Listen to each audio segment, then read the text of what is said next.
Like whatsoever, bro.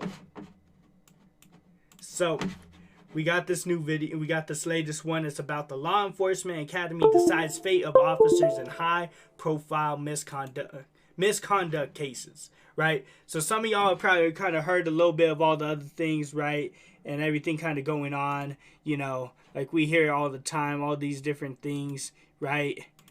You know, and we just kind of deal with it, right? We just kind of deal with it, you know. But yeah.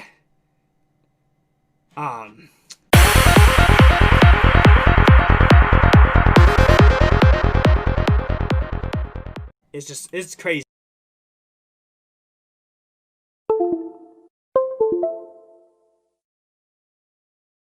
New Mexico's most high-profile cases of alleged misconduct learned today whether they would be allowed to continue working in the state as certified law enforcement officers. News 13's Stephanie Chavez has that story. You may remember Ty Chan. This is the longest running murder case in New Mexico up until today. The Santa Fe Sheriff's deputy was charged with murdering fellow deputy Jeremy Martin in a Las Cruces hotel back in 2014. But mistrial after mistrial, Chan was never convicted and the charges were dropped. Time to put this all behind us and move on.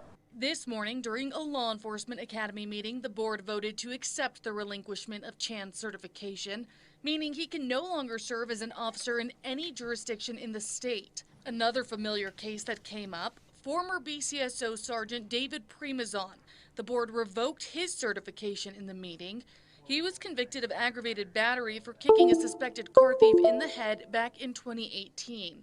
The county paid $300,000 to settle that lawsuit, and Primazon quit before being fired. He's not a sergeant anymore. He's not a deputy anymore. A life's work essentially gone in an instant. That is significant and is life-altering. There is an aspect of punishment to that I don't think I can ignore. The board also looked at the case of Stephanie Carbajal. They suspended her law enforcement certification for 3 years after the Las Cruces police officer was charged with a DWI.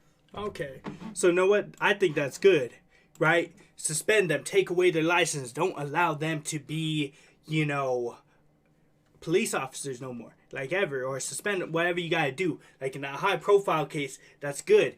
Don't allow him to be a police officer no more. Don't matter what the situation was. Don't matter what had happened. Whatever.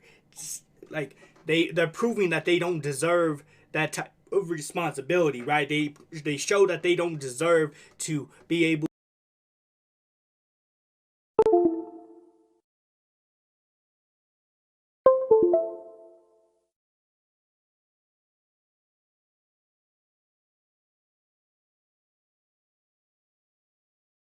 That, you know, take away the license, don't allow them to do that no more, right? I think it's good, right? It's very good, you know, like if they ain't responsible to be up there in the high profile type case or anything like that, then they do not deserve to be, you know, doing their job correct, and like they don't deserve to be with that much responsibility, like whatsoever, right?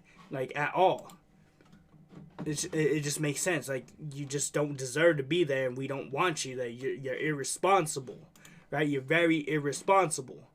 So we don't need that, right? We don't need that. Like, if you ain't fit for it, if you ain't what we need in there, right? You know, like just don't even care no more. Like, just don't, like, at all. Just like, get up out of here. Don't even try. Don't even blah, blah, blah. Don't. Just get up out. Yeah, right? Just get up out. Like, seriously. Okay, man. Okay. So, yeah.